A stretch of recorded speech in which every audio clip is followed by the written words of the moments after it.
जी हाँ, एक ऐसे हंसते खेलते परिवार की दुख भरी दास्तान से हम आपको रूबरू कराने जा रहे हैं, जिससे जुड़े लोग एक एक करके मौत की बाहों में जाते जा रहे हैं।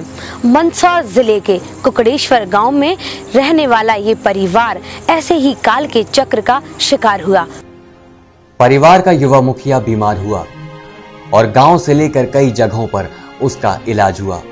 ये बच्चा हुआ जब से ये बीमार रहते थे तो घर पे ही इलाज, मतलब गांव में इलाज कराया करे तो ठीक नहीं हुए। फिर नागदा ले गई तो वहाँ नागदा में इनको बताया कि खून में खराबी है, तो फिर थोड़े दिन इलाज कराया तो ठीक हो गए। फिर उसके बाद वहाँ बिलवाड़ा अस्पताल में पूरी जांच कराई इनकी।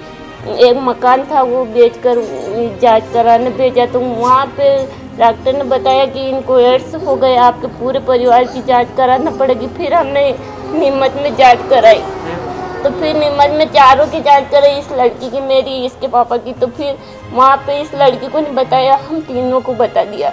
तो फिर पेशेंट थे मेरे पास, तो इनको डॉक्टर ने बीमारी बताई, तो बीमारी सुनते ही ये पागल हो गए। फिर पागल का इलाज इनको इंदौर में कराया मैंने। यूं तो सरकार एड्स को लेकर बड़े बड़े दावे करती है, पूरी दुनिया से इससे लड़ने के लिए फंड आता है और उसका नतीजा ना के बराबर निकलता है। यदि बचाव के जमीनी प्रयास हों तो कम से कम आने वाली पीढ़ी को तो इससे बचाया जा सकता है। मेरे विचार से एड्स की जांच, HIV की हर गर्भवती महिला या ना भी हो, जांच करवानी जरूरी है, करवाना चाहिए। एड्स के लिए मिलने वाले फंड के एक मामूली हिस्से को अगर खून की जांच पर खर्च किया जाए तो इस बीमारी की घातकता कम की जा सकती है। एहतियात के तौर पर सरकार ने बर्ड फ्लू के लिए जरूरी कदम उठाए। मैं 28 मार्च को एक सैंपल पॉजिटिव आया था।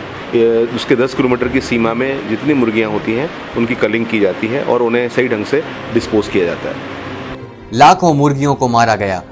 मुर्गियों को मारने और उन्हें पालने वालों को मुआवजे के तौर पर बड़ी राशि खर्च की गई। तो क्या सरकार एड्स को बर्ड फ्लू से कम घातक बीमारी समझती है?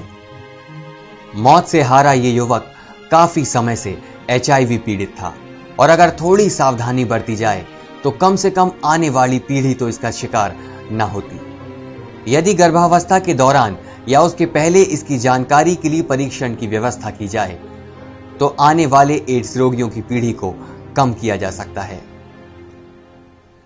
इस मासूम का क्या दोष था और क्यों पाई इसने सजा? एड्स से मरे युवक की लाश को छूने को भी कोई तैयार नहीं। एक मरे व्यक्ति से संवेदना नहीं तो इन जिंदा लाशों के साथ क्या होगा समाज का व्यवहार? कहां गए सरकार से फंड लेने और बड़े बड़े दावे करने वाले गैर सरकारी संगठन उर्फ NGO, और कहां गई मानव के प्रति मानव की संवेदना? हमने प्रोजेक्ट निर्मल सोसाइटी की काउंसलर मंजू गिल से बात की। सोसाइटी है ना, वो लोग भी आए थे अभी। उन्होंने क्या बोला? तो उन्होंने बोला कि हम सब कर देंगे, और अभी पीछे हट गए वो। नहीं, वो भी अभी तक नहीं आया। महिला को मजबूरन परंपराओं को तोड़कर अपने हाथों से अपने पति का दाह संस्कार करना पड़ा। पति की मौत पर मातम मनाती ये महिला आज नहीं तो कल इसी बीमारी का शिकार होगी और वो हंसता खेलता मासूम भी एक दिन अनजानी मौत की नींद सो जाएगा। एक दूसरे को मुखाग्नि देने की ये पहली घटना नहीं है और ऐसी कई घटनाएं पूरे देश में होती रहती हैं और हम इसे खबरों की दुनिया का हिस्सा मान चुके हैं। इस परिवार में सिर्फ बिन मां बाप की बेटी बचेगी। एड्स कोई नई बीमारी नहीं है और बच्चे बच्चे को इसकी जानकारी दिए जाने का दावा किया जाता है, पर ऐसी क्या चूक है कि इस पर वो लगाम कसी नहीं जा पा रही जिसकी जरूरत है। मरीज के ऑपरेशन के पहले क्या उसका आवश्यक HIV परीक्षण होता है? इसका भी जवाब शायद नहीं में ही मिलेगा। बिल्कुल, इसमें मैं सहमत हूं आपकी बात से कि सबका होना चाहिए, एक ये नियम बन जाना चाहिए, पर सब मेरे समझने से ऐसा कुछ होगा नहीं। ये तो जब तक पॉलिसी मेकर्स इस पर एप्लीकेबल नहीं होंगे, आप कुछ नहीं सोचेंगे, तब तक कुछ नहीं होने जाने वाला है। हमारी इस बात से एड्स नियंत्रण विभाग, डॉक्टर्स और शायद आप सभी सहमत होंगे। तो फिर गर्भधारण के समय या किसी भी ऑपरेशन के पूर्व HIV परीक्षण की अनिवार्यता क्यों नहीं होती? क्या हमारी सरकार का ध्यान केवल मुफ्त में दवाइयों के वितरण और एनजीओ को फंड देने तक ही सीमित है? मैं Avinash Gupta, news and views से।